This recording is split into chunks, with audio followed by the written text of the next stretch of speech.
1985년 당시 전두환 정권이 대통령 간선제와 7년 단임제를 골자로 한 5공화국 헌법에 대한 지지를 미국에 요청했다가 거절당한 사실도 뒤늦게 밝혀졌습니다. 또 김대중 전 대통령의 귀국 문제를 놓고 미 행정부와 물밑 접촉을 이어간 사실은 물론 반기문 유엔 사무총장이 당시 정보 수집 관련자로 이름을 올려서 눈길을 끕니다. 계속해서 김세호 기자입니다.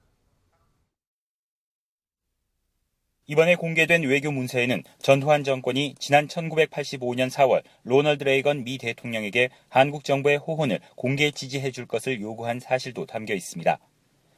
당시 신민당이 제1야당으로 급부상하면서 개헌을 통해 대통령 직선제를 요구하는 목소리가 거세질 때였습니다. 하지만 미국은 개헌을 언급하면 내정 간섭을 한다는 인상을 줄 우려가 있다며 반대한 것으로 드러났습니다. 전 대통령은 이를 무시하고 1987년 4월 호언 조치에 나섰지만 반대에 부딪혔고 결국 같은 해 6.29 선언이 발표되면서 직선제 개헌이 이루어졌습니다.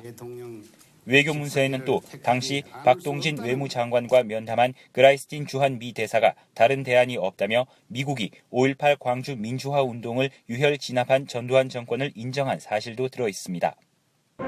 이어 1982년 망명길에 올랐던 김대중 전 대통령이 1985년 2월 총선 직전 귀국을 선언하자 당시 한미 정부가 김 전 대통령의 사면과 유럽 방문 허가 등을 조율한 것으로 나타났습니다.